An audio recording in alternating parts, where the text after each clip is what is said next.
도공이 도자기를 만들 때에는 도자기를 만드는 맨 마지막 과정으로 도자기를 가마에 넣어서 굽습니다. 아무리 모양을 예쁘게 빚고 아무리 아름다운 문양을 거기다가 새겨놓고 아무리 좋은 색깔을 입혔더라도 그것으로 끝이 아닙니다. 마지막으로 섭씨 한 1300도 되는 아주 고온의 가마에 그 도자기를 2, 3일간 넣어서 그 열기를 견뎌내야 진짜 좋은 명품 도자기가 됩니다. 그리고 그 명품 도자기가 되는 과정에서 무수한 도자기가 그 과정을 통과하지 못합니다. 열기를 견디지 못하고 깨지기도 하고 흙반죽 속에 남아있던 기포로 인하여 도자기가 터지기도 하고 또 예쁘게 고르게 모양이 만들어지지 않아서 그 과정에서 도자기가 휘어지기도 합니다. 그렇게 열기를 견뎌내지 못한 도자기가 절반도 넘는다고 합니다. 하지만 그와는 반대로 이 가마의 높은 열기를 버티고 견뎌내면서 더욱 견고해지고 더욱 반짝반짝 윤기가 나는 도자기들이 있죠. 그런 도자기를 진정 명품이라 부를 수 있습니다. 그래서 도자기를 뜨거운 가마에서 굽는 과정은 도자기가 명품이라는 것을 확인하는 과정입니다. 뜨거운 열기를 통과해야 진짜 명품이 되는 겁니다. 우리 교회 올해의 표어는 주님 쓰시는 그릇, 주님 쓰시는 교회입니다. 그래서 주님 쓰시는 그릇, 그것도 명품 그릇이 되기 위하여는 뜨거운 열기를 통과해야만 합니다. 그래야 명품이 됩니다. 어려움도 통과하고 역경도 통과하고 고난도 통과해야 명품 그리스도인, 명품 교회가 되는 겁니다. 이사야서 64장 8절에서 선지자는 이렇게 노래합니다. 그러나 여호와여, 이제 주는 우리 아버지시니이다. 우리는 진흙이요 주는 토기장이시니 우리는 다 주의 손으로 지으신 것이니라. 토기장이신 주님께서 우리를 명품으로 만들어 가시기 위하여 그 과정에서 우리에게 뜨거운 고난을 허락하실 수도 있다는 것입니다. 그렇기 때문에 우리의 삶에 닥쳐오는 어려움을 우리는 우리를 명품 도자기, 본 차이나로 만들어 가시는 그 주님의 손길로 바라볼 수 있기를 바랍니다. 물론 뜨거운 불길을 통과하지 않아도 그릇이 될 수는 있습니다. 하지만 더 높은 열기와 더 높은 온도를 견뎌야 더 견고하고 더 예쁘고 더 단단한 도자기가 될 수 있는 겁니다. 더 뜨거운 열기를 견뎌야 더 귀한 그릇이 되는 겁니다. 그러니 고난 가운데 있는 분 있으십니까? 예수 믿기 때문에 어려움을 겪으십니까? 왜 나에게만 유독 이렇게 힘든 일을 겪게 하시는지 이해가 안 되시는 분들이 있으십니까? 하나님께서 더 아름다운 그릇, 더 견고한 그릇, 더 귀한 그릇을 만들어가고 계심을 믿으실 수 있기를 바랍니다. 우리는 오늘 팔복의 말씀을 마무리하면서 팔복의 맨 마지막인 8번째 말씀에서 우리 주님께서 의를 위하여 박해를 받은 사람이 복이 있다고 말씀하십니다. 도자기가 그 제조 과정의 마지막에서 뜨거운 열기를 통과해야 되는 것처럼 팔복의 말씀도 그 마지막에서 박해를 견뎌내야 한다고 말씀하시는 것입니다. 우리는 박해하면 뭐가 가장 먼저 생각나십니까? 아마도 초대교회에 극심한 어려움을 당했던 성도들이 먼저 생각나지 않으실까 모르겠습니다. 정말로 그렇습니다. 초대교회 성도들, 그러니까 지금으로부터 약 한 1900년 이상 전에 예수를 믿었던 성도들은 그야말로 엄청난 박해와 고난을 당했습니다. 그 중에 일부가, 그 당했던 고난의 일부가 히브리서 11장 37, 38절에 이렇게 기록되어 있습니다. 돌로 치는 것과 톱으로 켜는 것과 시험과 칼로 죽임을 당하고 양과 염소의 가죽을 입고 유리하여 궁핍과 환난과 학대를 받았으니 이런 사람은 세상이 감당하지 못하느니라. 그들이 광야와 산과 동굴과 토굴에 유리하였느니라. 이런 박해가 상상이 되십니까? 예수 믿는다는 이유 하나만으로 이런 어려움 당할 수 있을 것 같습니까? 그래서 이런 말씀을 읽을 때마다 우리는 너무 예수를 쉽게 믿고 있는 것은 아닌가?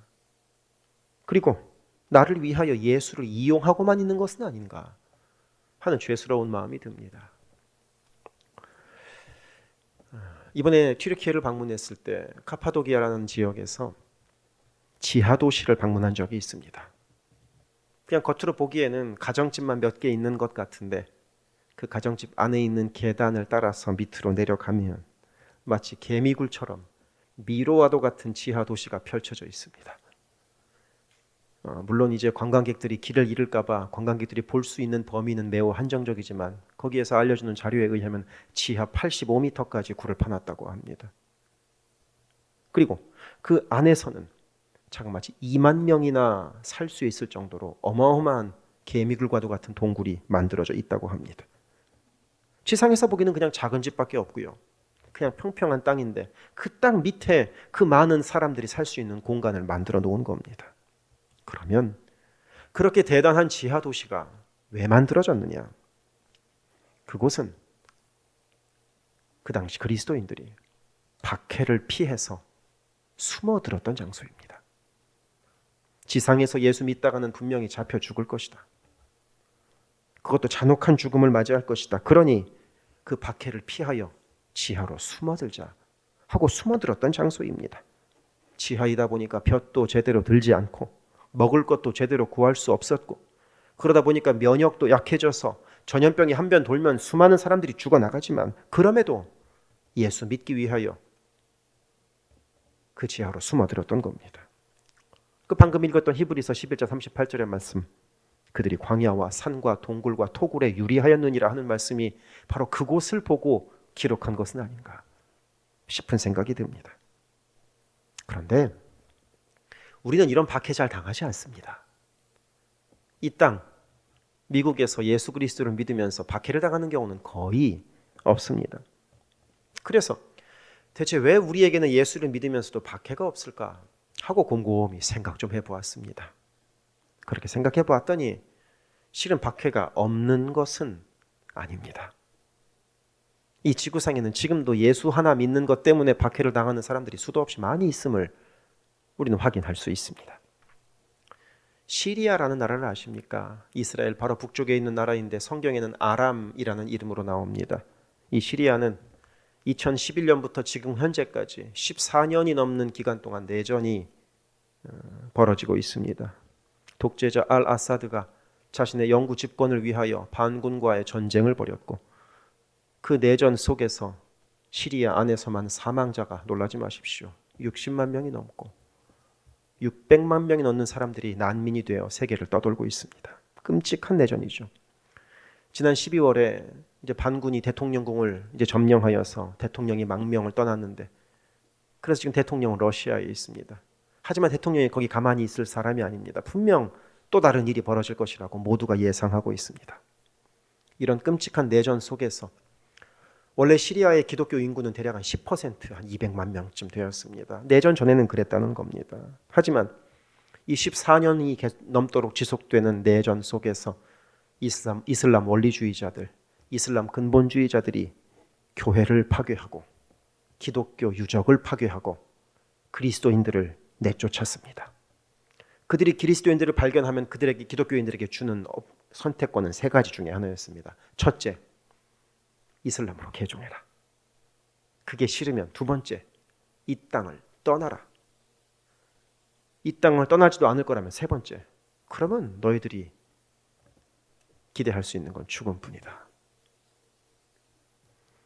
그래가지고 지금은 이 시리아의 기독교 인구가 채 2%도 되지 않습니다. 그러니 거의 150만 명이 넘는 그리스도인들이 시리아에서 추방당해서 세계를 떠돌고 있습니다. 북한은 또 어떻습니까? 중국은 또 어떻습니까? 우리는 우리가 살고 있는 이곳에서 편하게 예수 믿는 것 같지만 지금도 여전한 박해 가운데 있는 그리스도인들은 수도 없이 많이 있습니다.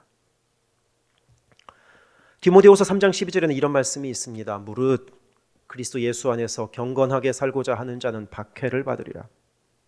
이 말씀이 어떻게 다가오십니까? 경건하게 살려면, 믿음대로 살려면, 바르게 살려면 박해를 받을 수밖에 없다는 겁니다. 우리가 사는 이 미국에서도 철저하게 예수를 믿으면 이 세상 살기 힘듭니다. 성경에 근거하여 틀린 것을 틀렸다고 말하고, 성경에 근거하여 옳지 않은 것을 옳지 않다고 말하고, 성경에 근거하여 말씀대로 행동하려면 우리가 살고 있는 이 땅 미국에서도 어려움을 겪을 수밖에 없습니다. 그저 적당히 믿기 때문에 박해도 없고, 이 세상의 가치관과 타협하면서 이 땅의 것도 사랑하고 예수도 사랑하고 하면서 적당히 살아가다 보니 박해가 없는 겁니다. 어려움이 없는 겁니다. 2주 전에 서머타임이 시작되었습니다. 서머타임은 매년 3월 둘째 주일에 시작되고 매년 11월 첫째 주일에 끝이 납니다. 저는 이 서머타임이 왜 하필 주일 새벽에 시작되고 왜 하필 주일 새벽에 끝이 나는지 이해가 되지 않습니다. 한 주간의 시간 중에 가장 중요한 시간이 언제입니까? 바로 이 시간입니다. 그리스도인들에게 예배만큼 중요한 것이 무엇이 있겠습니까? 그런데 서머타임이 시작되는 날, 서머타임이 끝나는 날 모두들 컨디션이 좋지 않습니다. 시차에 적응하느라 예배 시간을 못 맞추는 분들도 있고, 그리고 예배 시간에도 피곤해 보이는 분들이 한둘이 아닙니다. 그러면 서머타임이 왜 하필 주일에 시작되고 주일에 끝날까요? 월요일부터 시작되는 회사, 월요일부터 시작되는 학교, 월요일부터 시작되는 업무에 지장을 덜 주기 위해서 적응하라고 쉬는 주일의 새벽에 서머타임이 시작되고 끝나는 겁니다. 곧 예배보다도 일이 중요한 겁니다. 예배보다도 돈 버는 게 중요하고, 예배보다 학교 가는 게 더 중요하고, 예배보다 내 일이 더 중요합니다. 나의 시간을 쓰는 것이 더 중요합니다. 그렇게 생각하면 박해받을 일 없습니다. 박해가 왜 있겠습니까? 세상의 기준대로 살아가고, 이 땅의 법칙에 순응하고, 이 세상 모든 사람들이 살아가는 것처럼 살아가고, 이 세상 모든 사람들이 즐기고 있는 것을 나도 즐기고, 적당히 이 세상과 타협하면서 예수 믿는 척 살아가면 박해받을 일 없습니다. 무릇 그리스도 예수 안에서 경건하게 살고자 하는 자는 박해를 받을 것이라. 경건하게 살고자 애쓰고 노력해야 박해도 있다는 겁니다. 하지만 여기서 우리가 유의해야 할 것이 하나 있습니다. 우리가 박해라고 오해하지 말아야 할 것들이 있죠. 무엇이냐면, 예를 들어서 설명드립니다. 한 가정주부가 열심히 예수를 믿느라고 집안도 잘 돌보지 않고 자식도 잘 챙기지 못하는 겁니다. 그러면 당연히 예수를 믿지 않는 남편이 핍박합니다. 이럴 때 하나님, 내게 주신 고난을 잘 견딜 수 있도록 도와주옵소서. 이렇게 기도한다면 이거 착각입니다. 이건 시련이 아니죠. 고난도 아니죠. 전도한다는 이유로 예의범절을 어기는 것도 아니고, 전도한다는 이유로 거칠게 행동하고, 전도한다는 이유로 막무가내로 행동하는 것도, 그것도 그러면서 당하는 것은 환난이나 고난이 아닙니다. 한 그리스도인이 동남아시아 지역을 여행하다가 많은 불상이 있는 것을 보았습니다. 다 불교를 믿으니까요. 그래서 거룩한 분노가 생겨서 밤에 몰래 나와서 사탄아 물러가라 이러고서 그 불상을 깨뜨렸다고 합시다. 그러면 경찰에 잡힙니다. 당연한 겁니다. 이런 것도 예수 때문에 박해당하는 것이 당연히 아닙니다. 베드로전서 2장 20절은 이렇게 말씀하고 있습니다. 죄가 있어 매를 맞고 참으면 무슨 칭찬이 있으리요. 그러나 선을 행함으로 고난을 받고 참으면 이는 하나님 앞에 아름다우니라. 내 실수나 내 잘못으로 인하여 당하는 박해나 고난은 박해나 고난이 아니라 처벌일 뿐이라는 것입니다. 이렇게 예수 믿다가 어려움이 생긴다고 하여 그것이 다 박해가 아닙니다. 그 대신 오늘 말씀 10절은 이렇게 말씀합니다. 11절입니다. 나로 말미암아 너희를 욕하고 박해하고 거짓으로 너희를 거슬러 모든 악한 말을 할 때에는 너희에게 복이 있나니 곧 예수로 말미암아 예수 때문에 당하는 어려움이 진짜 박해라는 겁니다. 그리고 그런 박해를 받는 자에게 어떤 상이 주어지는가? 이어지는 12절은 이렇게 말씀합니다. 기뻐하고 즐거워하라. 하늘에서 너희의 상이 큼이라. 천국에서 우리에게 주실 상을 기대하라는 것입니다. 로마서 8장 18절도 이렇게 노래합니다. 생각하건대 현재의 고난은 장차 우리에게 나타날 영광과 비교할 수 없도다. 옛날 성경은 이 비교할 수 없도다 앞에 좋기라는 말이 있었습니다. 비교 상대가 안 된다는 겁니다. 지금 당하는 고난과 어려움이 앞으로 천국에서 우리가 얻게 될 영광과는 비교 자체가 우습다는 겁니다. 그만큼 엄청난 영광이 영원한 나라에서 우리를 기다리고 있다는 것입니다. 그러니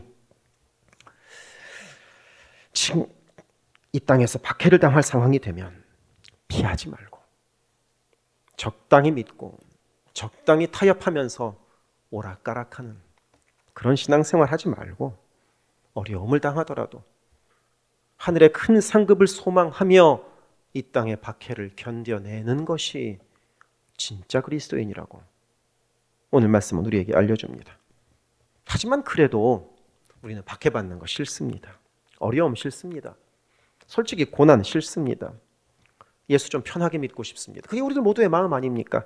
내가 믿고 싶을 때 믿고 내가 힘들고 바쁠 때는 잠시 좀 제쳐두고 신앙 때문에 곤란한 일 당할 것 같으면 그 신앙도 좀 숨기고 이러면서 예수 믿고 싶습니다. 박해나 어려움은 목사나 선교사들 당하고 우리는 그냥 적당히 타협하면서 헌금할 테니 천국 보내주십시오.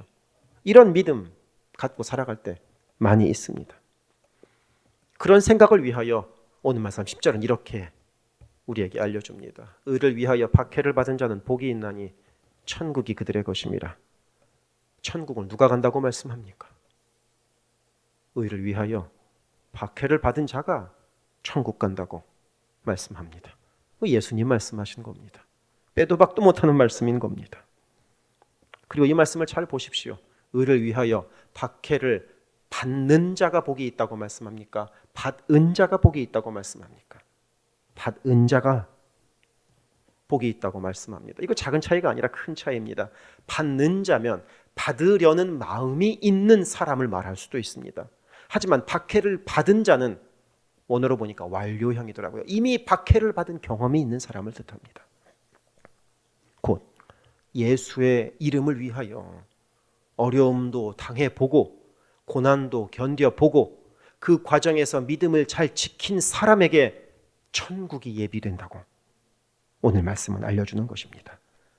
적당히 한번 예수 믿는다고 고백하고 하나님과 이 세상과의 가치관 속에서 적당히 타협하며 살아가는 사람들에게 천국이 주어지는 것이 아니라 적당히 믿는 신용하는 사람에게 천국이 주어지는 것이 아니라 박해를 감수하더라도 바르게 믿고 정직하게 살아가고 굳건한 믿음 가지고 살아가는 이들에게 천국이 준비되어 있다고 오늘 말씀은 우리에게 알려줍니다. 예수 때문에 욕도 좀 먹어보고 예수 때문에 어려움도 좀 당해보고 전도하다가 곤란한 일도 좀 당해보고 그런 이들을 위하여 천국이 예비되어 있다고 말씀합니다. 사탄은 우리가 갈수록 적당히 예수를 믿도록 만듭니다. 철저하고 유별나게 예수 믿지 말라고 이야기합니다. 사탄이 말입니다. 고집스럽게 예수 믿으면 그거 너무 고지식한 거라고 사탄이 이야기합니다. 저는 대학교 4학년 때 다시 예수를 믿게 되었습니다. 그야말로 예수를 인격적으로 체험했죠. 그래서 제 삶은 180도가 바뀌었습니다. 원래 저를 알고 있던 친구들은 저의 그런 급격한 변화를 이해하지 못했습니다. 같이 놀던 친구들 말입니다. 그때 제가 다니던 교회 청년부 예배가 주일 오후에 있었는데 주일날 오전에 도서관에 가서 공부를 하고 점심때쯤 되면 교회에 갔었죠. 하루는 점심때 친구가 오늘은 교회 가지 말고 자기랑 같이 놀자고 이야기하는 겁니다. 내일부터 이제 수업 시작하면 바쁠 테니까 오늘 이제 나랑 오후에 좀 놀고 또 한 잔도 마시고 이러자고 친구가 이야기하는 겁니다. 하지만 저는 교회에 가야 했죠. 그러자 그 친구가 이렇게 말했습니다. 그 친구가 이야기한 것이 지금도 기억이 납니다. 야, 네가 믿는 하나님은 그렇게 빡빡한 하나님이 아니야. 하나님은 자유로운 분이야. 이렇게 이야기하는 것입니다. 속으로도 황당한 웃음이 나왔지만 겉으로는 미안하다라고 이야기하고 그날 그대로 교회를 갔습니다. 적당히 믿는 건 실은 안 믿는 겁니다. 하나님과 이 세상 사이에 중간지대는 없기 때문입니다. 적당히 믿어 곤란한 것 없는 편안한 삶을 살 때 천국 가는 것이 아니라 박해를 감수하더라도 경건하게 믿는 삶을 견뎌낼 때 그때 천국 간다고 말씀을 우리에게 알려줍니다. 이번에 튀르키예에 갔을 때 묵었던 도시 중에 이즈미르라는 이름의 도시가 있었습니다. 터키의 3대 도시라 할 수 있습니다. 이 이즈미르라는 이름은 우리에게 익숙하지 않지만 이 이즈미르의 옛날 이름은 서머나입니다. 맞습니다. 성경에 나오는 그 서머나입니다. 로마 제국에 대한 이 황제 숭배가 횡행하고 그리고 기독교에 대한 박해가 심했던 때에 서머나 교회에 로마 제국에서 보낸 공문이 도착합니다. 목숨을 건지려거든 황제를 위한 제단에 나아가서 황제를 숭배하고 그리스도로 욕해라. 이 공문을 받고 서머나 교회를 감독하던 감독 폴리캅은 그 공문을 거절합니다. 그러자 황제 마르쿠스 아우렐리우스는 그 서머나에 있던 이 야외 공연장이죠. 원형 경기장으로 이 폴리캅을 불러냅니다. 그 경기장은 대략 한 2만 명쯤 들어가니까 사람으로 가득 찼을 겁니다. 그리고 그 원형 경기장 한가운데에다가 나무를 쌓아놓고 폴리캅을 그 위에 세웁니다. 그 자리에서 지금이라도 그리스도를 거절하고 로마 황제를 신이라고 고백하면 너를 살려주겠다라고 말합니다. 그러자 그 자리에서 폴리캅은 단호하게 이렇게 말합니다. 나는 86년 동안 주님을 섬겼다. 하지만 그분은 단 한 번도 나를 버리거나 나를 홀로 두신 적이 없다. 단 한 번도 내게 잘못하신 적이 없다. 그런데 내가 어찌 내 목숨 살리겠다고 그분을 배반할 수 있는가? 결국 폴리캅은 이 서머나의 원형 경기장에서 그 많은 사람들이 보는 가운데에서 화형에 처해집니다. 주님 사랑하니까 죽음도 두렵지 않았던 겁니다. 그런데 여기에서 중요한 이야기가 남아 있습니다. 당시에는 화형에 처할 때 화형을 당하는 사람이 너무나 뜨거워서 불길에서 뛰쳐나올 수가 있으니까 그걸 막기 위해서 화형 당하는 사람을 나무에다가 못을 박았습니다. 도망가지 못하도록 만드는 거죠. 근데 그 사람들에게 폴리캅은 이렇게 말합니다. 나한테 못을 박지 말아라. 나를 그대로 내버려 주라. 내게 힘 주시는 그분께서 불길을 견디고 나를 움직이지 않도록 해주실 것이다. 그리고 폴리캅은 자신을 순교자의 수에 넣어주시고 그리스도의 고난에 참여하게 해주셔서 감사한다는 기도를 마치고 그 자리에서 그대로 미동도 않은 채 불에 타 죽게 됩니다. 그리고 이 폴리캅의 순교 사건은 그 원형 경기장에 있던 서머나 시민들에게 엄청난 충격을 가져다 줍니다. 죽음도 두려워하지 않는 기독교인을 보면서 두려움을 넘어서 존경심도 갖게 되었습니다. 박해가 기독교인의 마음을 흔들 수 없다는 것을 확인했던 겁니다. 그리고 결국 이 사건은 그 지역의 그리스도인들에 대한 박해를 멈추게 되는 결정적인 계기가 됩니다. 오늘 우리는 팔복의 말씀을 마무리합니다. 8번의 말씀이 여러분들 마음 가운데 얼마나 기억에 남아있는지 궁금하긴 합니다만 한번 돌아봅시다.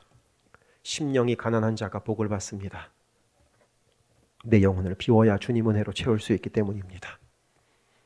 애통하는 자가 복을 받습니다. 주님의 마음으로 함께 애통할 자를 주님께서 찾고 계십니다. 온유한 자에게 주께서 복을 주십니다. 주님처럼 마음과 감정을 잘 통제할 줄 아는 사람을 주님께서 찾고 계십니다. 의에 줄이고 목마른 자가 복을 받습니다. 이 세상 어떤 것도 나의 줄이고 목마름을 해결해 주지 않지만 주님만은 우리의 목마름을 해결해 주실 수 있기 때문입니다. 긍휼히 여기는 자가 복을 받습니다. 내가 먼저 긍휼을 베풀 때 주께서 우리에게 넘치는 사랑으로 되갚아 주실 것이기 때문입니다. 마음이 청결한 자가 복을 받습니다. 주님께서는 순수하고 깨끗한 자를 찾고 계시기 때문입니다. 화평케 하는 자가 복을 받습니다. 주님은 지금도 평화의 도구를 누구로 쓸까 찾고 계십니다. 그리고 마지막으로 의를 위하여 박해를 받는 자가 복이 있습니다. 박해를 감수할 정도로 정결하게 바르게 예수를 믿는 자를 주께서 찾고 계시고 그런 자들을 위하여 주께서 천국을 예비해 놓으셨습니다. 사랑하는 성도 여러분, 우리는 천국을 소망하는 사람들입니다. 이 땅의 영광으로 만족하고 이 땅의 자랑만으로 만족할 사람들이 아닙니다. 천국을 소망한다면 담대한 신앙을 가집시다. 사소한 것에 흔들리는 믿음, 별것 아닌 것에 흔들리는 믿음 갖지 맙시다. 우리는 천국을 소망하는 사람들입니다. 예수를 믿는 건 편하게 살기를 거부하는 겁니다. 쉽게 사는 것을 거부하는 것입니다. 천국의 소망이 있기 때문에 영원한 나라, 이 땅의 나라와는 비교조차 되지 않을 엄청난 하나님의 나라, 그 영원한 나라에 살 것을 소망하기 때문에 이 땅에서의 불편함을 감수하는 이들이 바로 그리스도인입니다. 이 땅에서 편하게 살기를 거부함으로 저 영원한 나라에서 영원히 주어질 행복을 약속받는 사람들이 바로 그리스도인입니다. 그 천국을 향한 걸음을 함께 걸어가는 저와 여러분 되시기를 주님의 이름으로 축복합니다. 기도하겠습니다.